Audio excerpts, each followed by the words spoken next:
Greetings, my fellow beings. My name is Amanda, and today we are going to be talking about post-traumatic stress disorder, or PTSD. Now, PTSD is a mental health disorder that is caused by a traumatic event, and it could be either experiencing it or just witnessing it. Symptoms may include things like flashbacks, nightmares, and severe anxiety, as well as uncontrolled thoughts about the event. Things that can cause PTSD are things like combat in a war zone, sexual assault, a car crash, or even a natural disaster. There are a lot of things that can cause PTSD, and there isn't just one thing that can trigger it. And the thing is that it doesn't happen to everybody. You could have a group of people that go through the exact same experience and only a few will come out with PTSD. So don't think that just because you go through a traumatic event that you're going to live your life with PTSD. It's normal to feel upset, to have nightmares, feel on edge, having upsetting memories, things like that after a traumatic event. And it may be hard to do daily activities afterwards, such as going to work or going to school or doing activities with your friends. But most people start to feel better after a few weeks.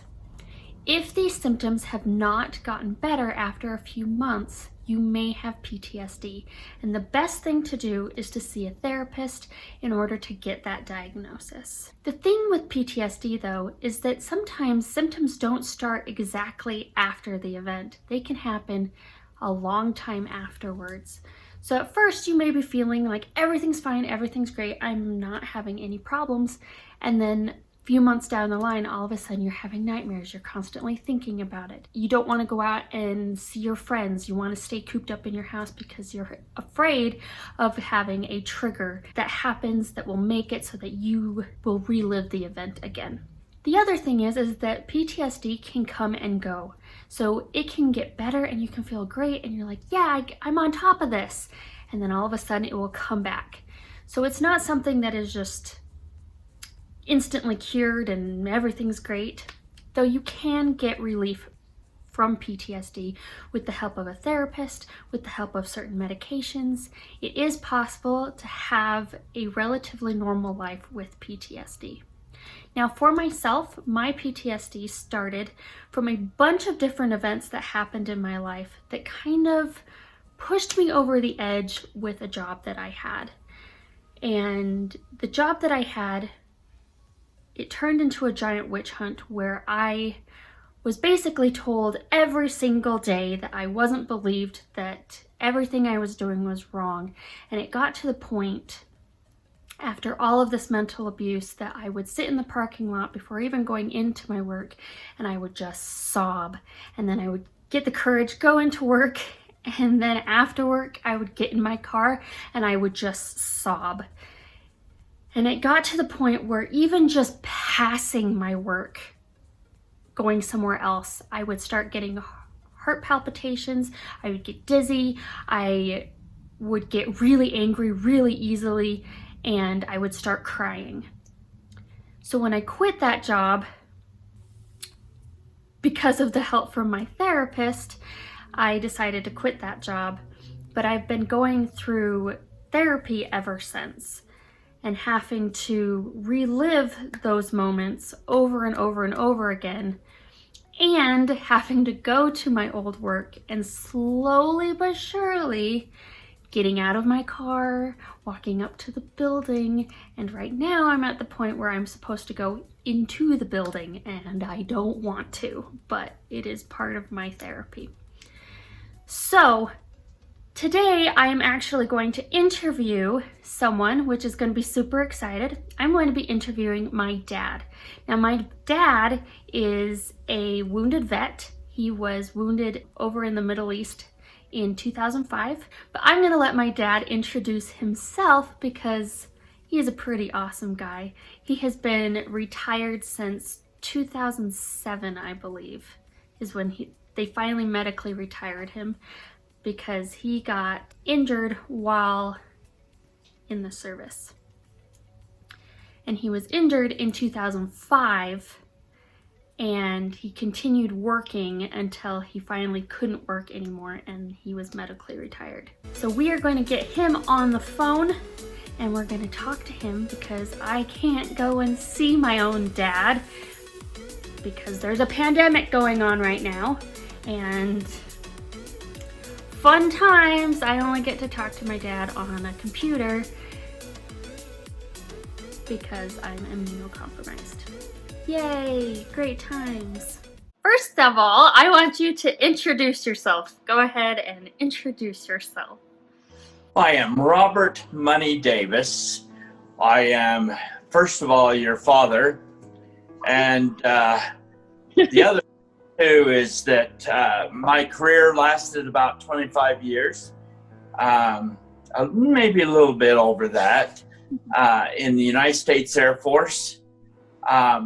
There I had an opportunity to do all kinds of things, but I was mostly what we call a finance puke. Loved being a finance guy. But then I changed my careers and I became a teacher for the leadership schools over in Europe. And then I became a commandant for leadership school.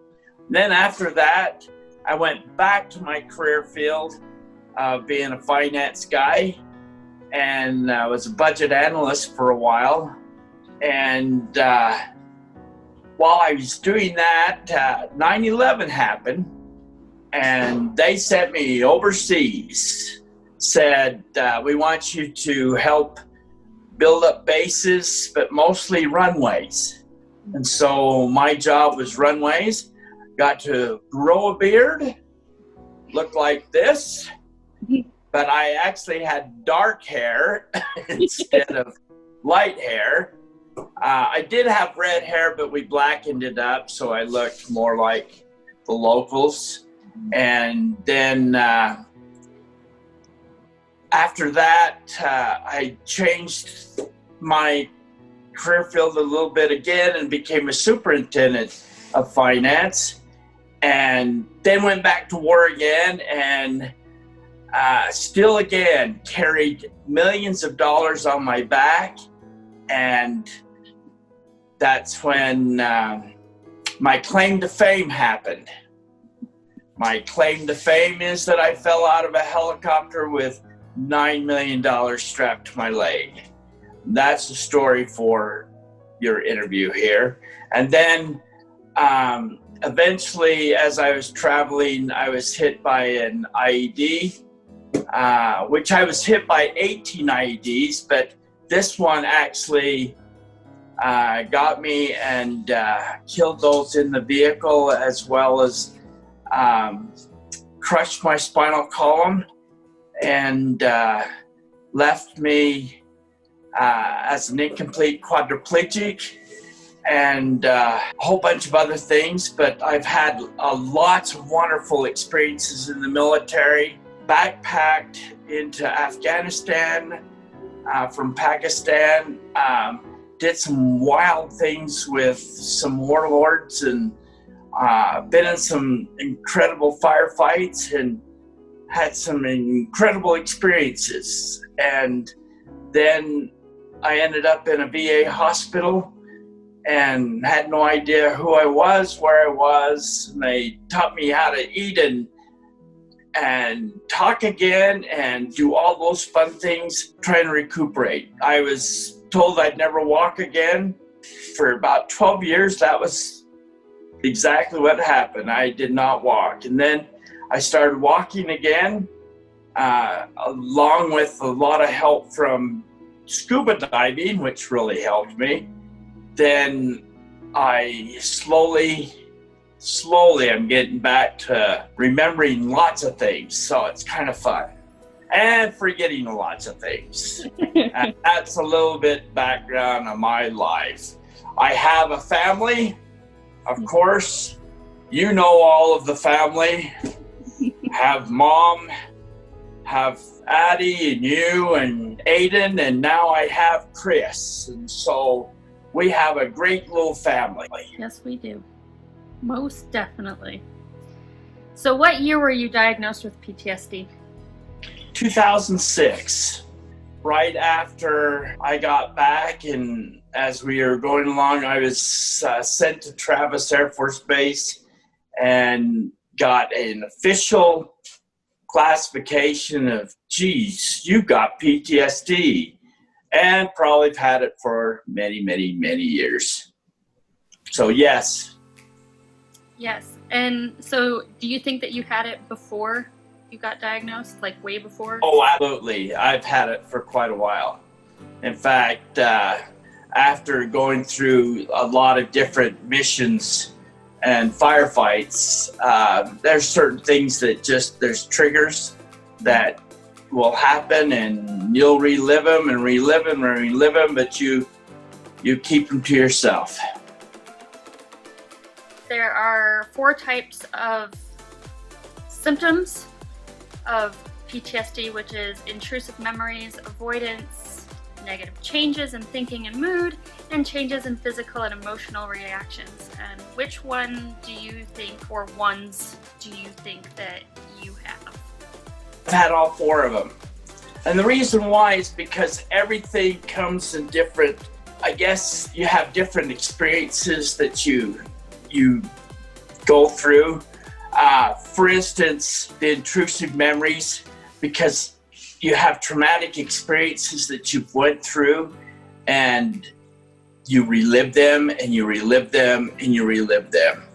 And that's something that's incredible, because when I first got put in the VA hospital, they gave me my own little room. They gave me my room. And the reason why is because I used to scream and holler and do all kinds of things, because they knew they had to keep me away from everybody else, because at night, that's all I did.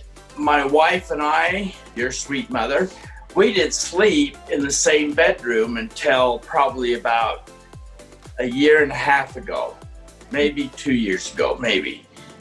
We started sleeping in the same bed, because I feared for her life, and I feared for what would happen, because I still had traumatic experiences and flashbacks and all that I kept having at nighttime.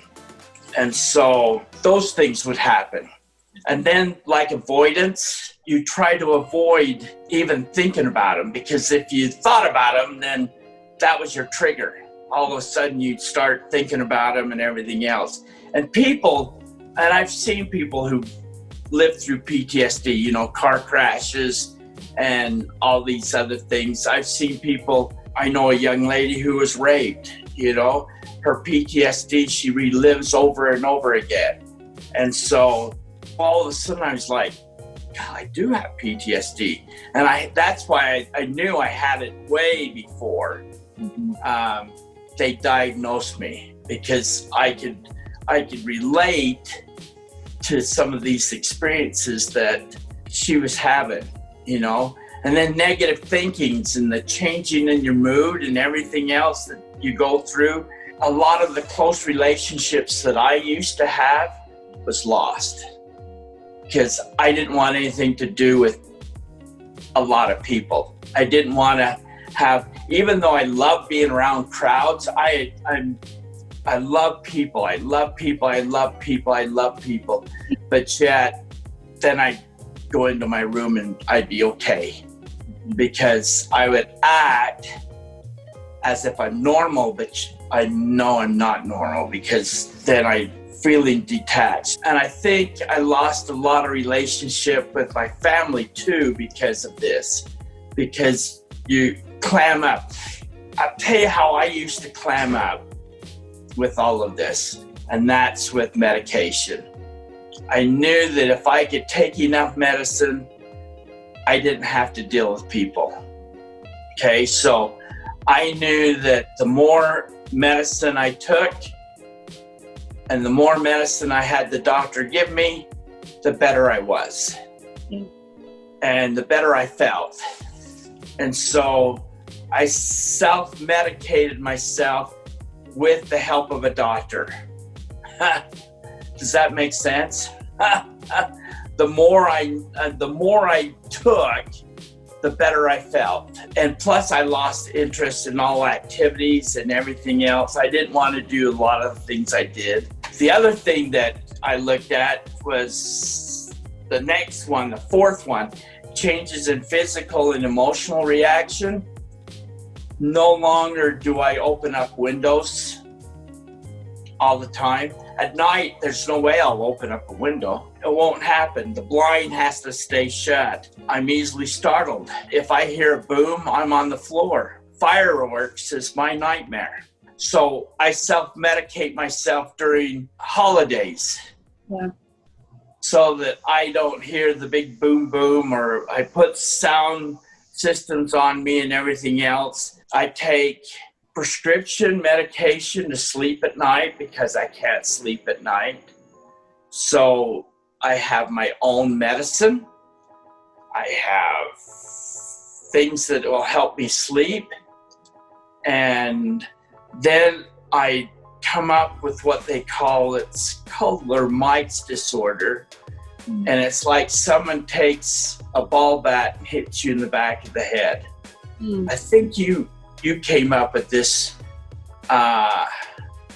with something similar to what you're going through, but this Lermite's disorder, it's like a rawness into your spinal cord that if mom, in fact, I used to tell mom, when you turn the light off, tell me, because as soon as that light switch clicked, it was like a boom hit me, and it's like someone with a ball bat just whacked me in the back of the head. Just that big of a sound, just turning off a light switch. So she always warned me, I'm going to turn the light switch off now, and that's what she would do. Then the last one is overwhelming guilt and shame. There's two things I went through. One is survivor's guilt, because when you're in a vehicle and everyone dies and you're it, and you wonder why you're the one who survived, that's absolutely difficult to live through. And then I had another experience watching a young man that I used to play soccer with, one of the locals, who killed a lot of my friends. They had put on a body vest on him and blew him up, and he killed everyone locally. And he was a friend of mine because I made friends with him, and I blame myself that I should have done something for him. And so there's a lot of blame that you go through, and you do. You see a lot of your friends who don't come home, and then you wonder what made you different than them, and why wasn't it me that shouldn't have come home and not them, because they have families just like I do, and so yeah, you go through those. So every one of them you go through. So how exactly has it changed your life? I used to be a very open guy. Used to always like big crowds. I loved crowds. Still don't like crowds now. I hate Walmart with a passion. It scares me to death. Scares me to death to walk through, because you're watching everybody for anything. I hate going on a road and seeing a garbage bag. Oh, I hate it. They used to hide IEDs inside of dead dogs and dead carcasses. They'd hide it in garbage bags. They'd hide it they'd blow up a hole, blow up this part of the road, and then they'd patch over it, and they'd hide it inside the patch. Or it'd be a new curb. If you saw a bright green curb that was just put in, you knew there's something inside of it. And so when I see a new curb and gutter going in, it scares me to death. Can you imagine? Just to see a curb and gutter, I get nervous every time when I see a brand new curb and gutter. because I'm looking for anything that could be dynamite in it or IEDs. You look for little things like that. So it's changed everything about how I perceive life now, because now I look for danger in everything. That's how I live now. I live now looking through my car before I even get into it. I look at people different. I don't ever look at like everyone is my friend anymore. Mm-hmm. I look at now that everyone could be a potential enemy. God, can you imagine? That just changes life for anyone. So all these individuals coming back from the war, they're thinking that. Mm-hmm. Not one of them is coming back and saying, you know what, everyone's my friend. Yeah.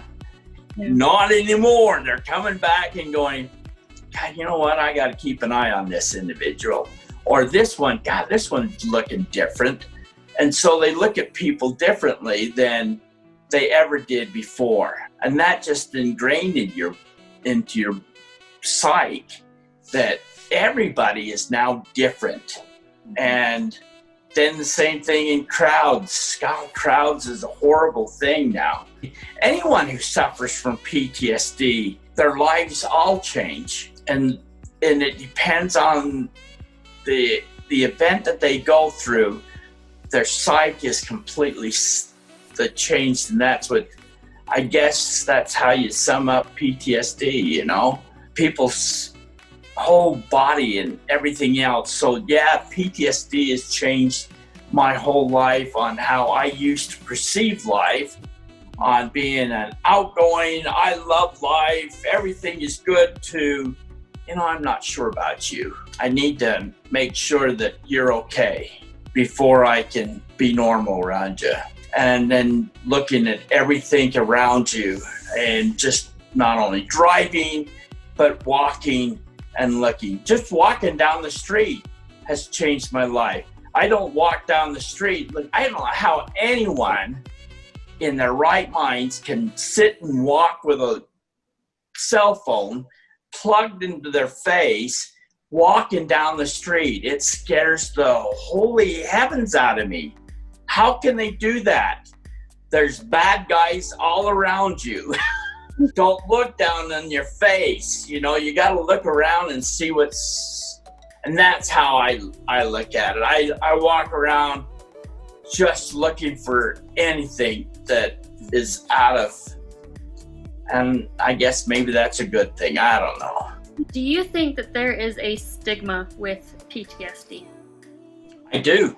I think there's a big stigma with PTSD, especially for those in the military. I feel bad for those in the military who has PTSD, because in the military, you can't tell anyone you have PTSD, because if you do, you can lose your security clearance and you can lose your job. Some of them can lose their job, and they may not lose their career because they're all now coming back and saying, hey, PTSD, we need to work with you and everything else. But the problem is they'll end up doing a job that they've never really want to do, and they lost their career because security clearance says you can't have a PTSD and you're done. Get out of here. And so, poor guys, I had PTSD while I was on active duty. I wasn't going to tell anybody. Yeah. The first time I told somebody I had PTSD was when I knew I was going to get out. Mm. And that's when I said, yeah, I do have PTSD. Let me tell you how I got PTSD. But I couldn't do it while I was on active duty. It had to be when I knew I was going to medically retire myself, because I'd been hurt, been blown up, and now I finally got to tell somebody, yes, I have PTSD. Let me tell you. And then, of course, the nightmares happened. My wife knew that I was having nightmares, but do you think I was going to tell them at work that I have nightmares? wasn't going to happen. Because as soon as you tell somebody you have a nightmare, or you have flashbacks, or you're having all these, your career's over with. And so, yeah, there is a stigma with PTSD, especially with those on active duty. Is there a stigma in life right now? Yeah, there's stigma with people with PTSD. They're like, God, they got PTSD. We need to stay away from them. We can't be around them. And this goes for everybody. If they got PTSD, maybe we shouldn't let them drive. I don't know.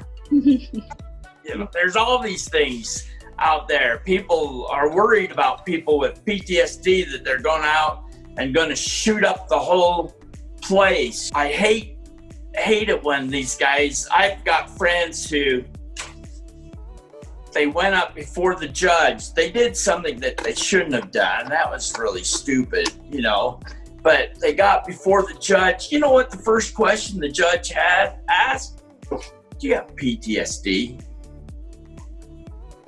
And the guy's looking at him like, what's that got to do with why I'm here? But the judge knew that your problems probably is because you got PTSD. So that's why you did what you did. Thank you very much. Found guilty. You're it. So people are worried about people with PTSD. And yet we try to handle our own problems in our own way. And yet we all have probably some of the greatest counselors in the world that's helping. So what do you want people to know about PTSD or about people that suffer from it? PTSD, everyone that suffers from PTSD, doesn't matter with military or whether it's someone that went through a rape, they went through a car accident, they go through all of these things. There's some people that don't want to talk about it. Mm-hmm. And it takes time to do it. There's different steps that you go through. And that's what I did. So I went through steps dealing with it. And there's some counselors who understand how to do that, to get you through these steps to understanding and helping you through your PTSD. One of the things I started doing that was wonderful for me is I became a scuba diver. As soon as I became a scuba diver and got under the water, holy cow, it was awesome for PTSD.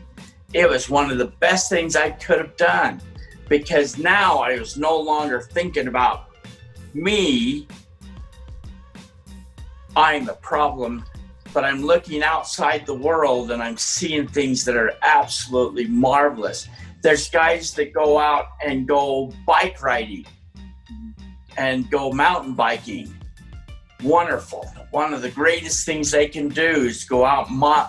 There's people who jump out of airplanes, who's just finding out. But these are things that they need to come up with, is they need to find an out, those with PTSD, that will help them deal with their situation. And then they need to, as I said before, they need to find a counselor who will walk them through this process that they have to go through for healing. And when they go through this process of healing, it doesn't matter whether for military, whether it's a VA doctor or whether it's a local doctor that's a psychologist, and it has to be a psychologist with the help of a psychiatrist who will provide them with the medicine they need, because a lot of them need medicine. I wouldn't have done it without medicine. I couldn't have done it without the sleep medicine to be able to go to sleep, because I still take PTSD sleep medicine so that I can go to sleep, so that I don't sit there and dream over and over and over again about my experiences, because there's nothing I can do to stop it. It just happens. But this medicine helps me so that I can either not dream about it or it's not as traumatic as it used to be, where I used to scream and yell and do everything else. And I used to do dumb things, like throwing a knife through the side of the bed or, getting up and trying to fight my way out, which would probably hurt somebody if I was in the room at the same time. I don't go through those things anymore because I went through a stage of somebody who helped me through this process, and then finding out. If PTS guys could actually find a way of dealing with PTSD as an out, like I did with scuba diving. I now teach scuba diving now because I want to help other vets. And so for free, I go out and teach vets for free scuba diving so they could come out and do the same thing I did. And then I found those with chronic pain like I have. I go down 60 feet and I sit down there at the bottom and I feel pain-free. Yep. Which I found that I could take my daughter, who has chronic pain, down there and she could feel pain-free. It's just absolutely. And that's what I found out, is that if you find you an out and relieve that stress, and then find you a great counselor that will help you go through these experiences. Is there anything that you want to tell fellow sufferers? Sufferers, there is an end. There is an end. There's a way to come through this. And there is a way to heal. It's just like death. Dealing with someone with death. When I lost my son and Mama and I had to go through that process of healing, I didn't think I'd ever get over it. Never get over losing a son. It's just one of the worst, it's exactly what they tell you. Your children need to outlive you. You need to die before your children. Time heals. But the only thing is, I found out that time heals only if you do something to help it heal. And that's what I want sufferers to know, is that there is a healing process. You go through that healing process. There's people out there that knows how to help you heal. There's even drugs out there. Trust me, even drugs help. Not LSD, not all this other stupid heroin and everything else, but there's ways like sleeping medicine that helps you. And there are those that help you deal with it that is prescription type. As long as those guys are involved and that you don't get strung out, because that's where I find a lot of the sufferers go for, is they want to go outside the body and they want to do it quickly. And PTSD is not something you heal quickly. It's a process just like mourning the death. It takes time, and it takes a process of somebody who knows what they're doing.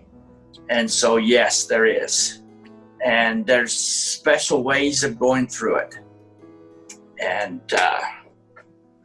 it took me time, and I'm not over it. And I'm not over my son's death, but I can deal with it. And that's what I think all sufferers need to understand, is yes, there is a way to get over it. And that's the process. Well, thank you. Thank you very much. I appreciate it. I love you. I love you. You have fun. Okay. Bye-bye, my girl. Bye. Well, thank you to my dad for being willing to do that interview. It's not exactly easy for people with PTSD to discuss their condition, so I am super grateful for him for being able to do that for me. if you liked this video, or maybe you just learned something new from this video and you want to learn more about the different illnesses that are out there, and you want to learn more about what life is like with chronic illnesses or disabilities, then go ahead and click that subscribe button. And make sure you hit the like button, because that tells the YouTube algorithm that this video needs to go up in front of more people, and it also tells me that you enjoy the videos. Remember to be kind. Kindness is free, so give it out to everyone. And I'll see you next time. Bye.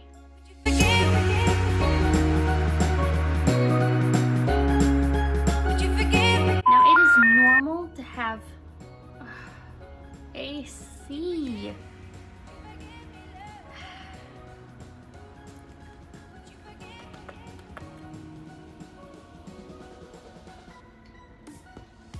Stupid AC.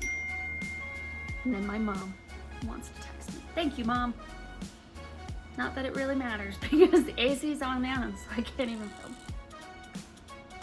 At the outset of your traumatic something.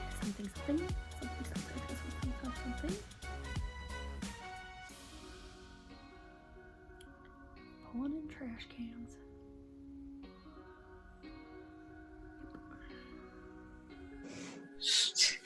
That's fun.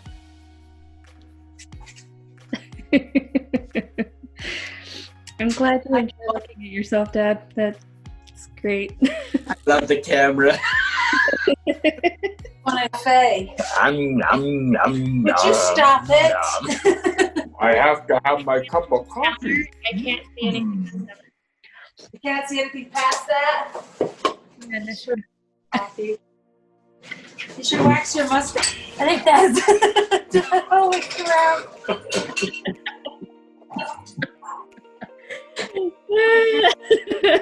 A lot of wax.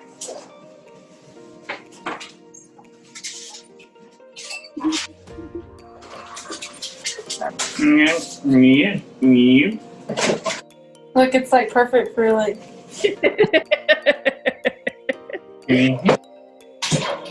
Hey, there's a Guinness Book of World Records for the longest nose hairs and the longest ear hairs. There's a guy that has them clear out here. You wax those? He takes care of them. He combs them so that everyone can see them, and then he takes off his rings so that he doesn't catch his ear hair.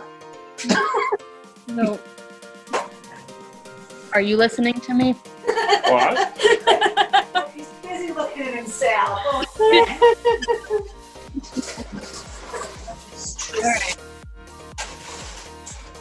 Well, thank you. I love this. This is so much fun. I got to be on your show. Yes.